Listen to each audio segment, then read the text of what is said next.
Hello, Red Brick Productions here with another LEGO review. Today I have the LEGO Minecraft The Panda Haven set. The set number is 21245. It has 553 pieces, 3 mobs, and 1 player minifigure. Without further ado, let's take a look at those. For the first and only player minifigure, we have the Jungle Explorer. This minifigure is exclusive and looks super awesome with that new face print, which looks really good with the red hair and pink lips, but the torso printing is the best part. This looks like the double life Good Times of Scar torso print with the jelly pandas and the panda nursery, or panda sanctuary is what I meant to say. This figure looks awesome, and I can't wait to make a Good Times of Scar custom minifigure. You also get an iron axe. But that's it for this really awesome figure. Next figure we get is the skeleton. It has an enchanted bow, which makes it pretty cool, but we've seen many skeletons. In the set, we get a baby panda. This is super cool because this only came in one other set, and it honestly looks so perfect. You can move the head just like that, and the baby panda can be sitting up or standing up like this. So that's super cool, and it's great to get another baby panda. Also get an adult panda, which is much bigger than the baby panda, and roughly around the size of a minifigure. This thing is big and chunky. I love it though. This is a really good build, and I think LEGO does a really good job with these pandas. This also has the same play feature as the baby panda where you can sit it up like that. You also get a little stalk of bamboo with some studs off to the side where the panda can be eating the bamboo, which is super cute. And if you really wanted to, you can make the pandas roll, because pandas do roll in Minecraft. But yeah, that's it for the mobs and the players. Let's take a look at the main build now. For the main build, we get a panda, and this panda has 2 forms where 1, you can have it sitting up like this, or 2, you can have it standing like that. Now you can see there are some holes on the side of the panda because this is a house, and you can see there's plenty of furniture in there, and how you access the house is actually through the back of the panda, which you just open this up and you can see there's tons of furniture. We get a crafting table.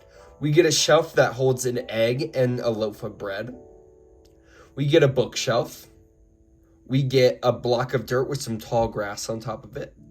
We get a purple bed, a table with a cookie on top, a soul lantern, 2 soul torches, and a table where you can put anything on top, but I put the cake, a potion, and a potted sunflower.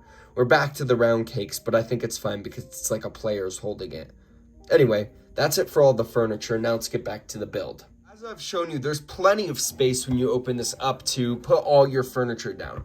And as I also showed you, there's multiple ways you can pose this panda, whether it be flat on the ground, just walking, or sitting up like this. So with that, that means that there's 2 ways you can arrange your furniture. With some different building techniques to get the studs not on top, you not only have studs here and here for when the panda is sitting up, but you also have studs here and here, which allows you for when the panda's on all 4s.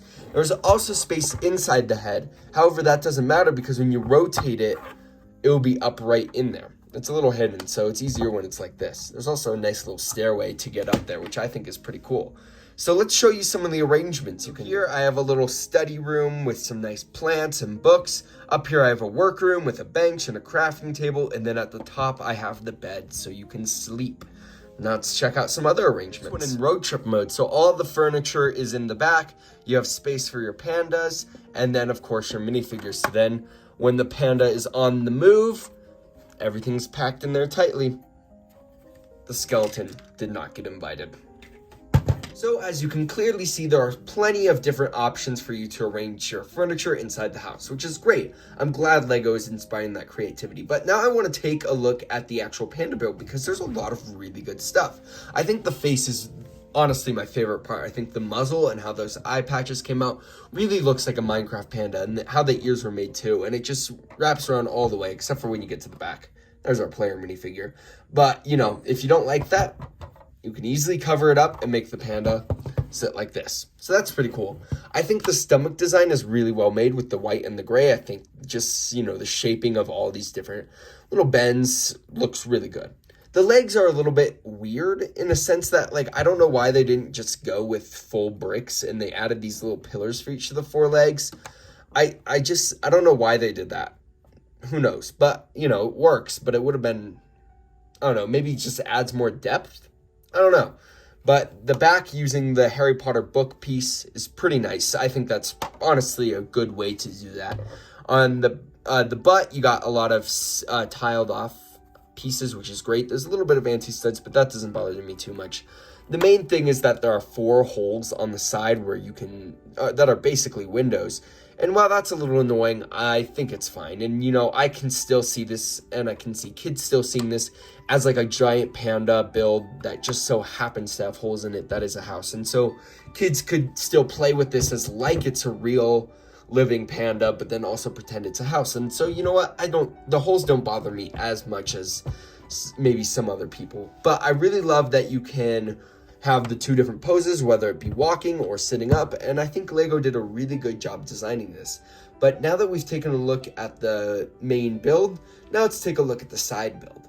So for the side build, what you see here is what you get. It's very small and very flat, and it only has 3 stalks of bamboo and some flowers. However, I really like this side build because I used to have a Minecraft world with my friend, and there was a very big open field in the middle of the jungle, and it had a very little bamboo in it, and it looked exactly like this. So it kind of reminds me of an actual Minecraft world. And with the flatness of this terrain, you can add all the furniture that you want because, you know, it's right there, and there's plenty of spaces, more than enough spaces to add whatever you like, which is really cool. And yeah, that's really it for the side build. There's not much. However, this bamboo can be used for something. That bamboo, you can just stick it right to the paw of the panda to make it look like it's eating bamboo, which is really awesome. And yeah, just making this even better. But now let's take a look at the packaging and then my final verdict. Here's the box design, and this looks, I've been saying this about all the Minecraft sets. I really don't like this basic graphic design. I think it looks a little lazy. On the back, it just shows some of the features and how you can swap the panda build to put your furniture down, which, you know, looks pretty cool. But yeah, that's it for the box. Now let's take a look at the instructions. The instructions obviously tells you how to build the set. In the beginning, they show that they're introducing more paper bags. I really want to see one of the paper bags because I've bought a lot of sets, but I haven't gotten one yet, and I would really love to see that. But again, they just tell you how to build the set. Then when you get to the end, I show you the set all built up, and add for 2 of the sets in this wave, the piece count, and then the win. So that's it for this Lego set. Or this Lego set's instructions. They're the leftover pieces. As you can see, there are very few, but yeah, good extra pieces at that, because there's this little green action piece, you got this clear stamp piece, a cookie, plants, really good selection of leftovers. But yeah, now let's take a look at my final verdict. For my final verdict, this is a really good set. I love the exclusive player minifigure, which is really cool, and I like the torso print, including the bamboo, and how it could maybe be used for a Good Times to Scar minifigure.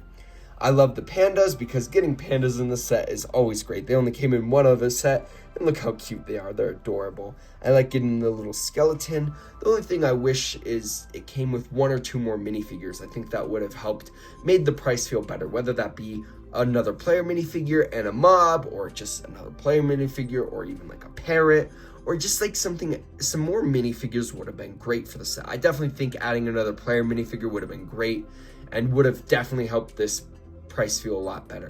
The builds are great. I particularly like this terrain build, even though there's really nothing other than flatland and some bamboo. I really like it, and I don't know why, but I really like it so much. And the panda build is obviously my favorite. I think the animal builds are really great in Minecraft, and definitely something you see a lot of people make. I love the feature that it can either stand like this or sit up like this and even hold the bamboo, which is super cute. I like that all the furniture that they included in this set, which does help make this terrain even better, because it's flat and you can put all the furniture on there. I think it's cool that you have different ways that you can display the furniture on how you're facing the house. And I think the building techniques are actually make this build really enjoyable because it's way more complex than you're thinking. Now, it's not like incredibly difficult. It's just a lot more complex than what I was expecting. Overall, this set has a lot of really good comments from me. The only issue is the price. At $50, it feels a little steep. And maybe the reason why is because the Sword Outpost is a $45 set in this wave, and it feels very similar in the amount of stuff that you get. And so I was really hoping this would be another $45 set. However, I think if Lego included 2 more minifigures, that would have made this set feel great. I think including more minifigures or more mobs would have definitely helped boost the price. Like maybe 2 more would have made 50, 1 more would have been 45, and what we have right here would have been 40. I think 40 is a great price for this.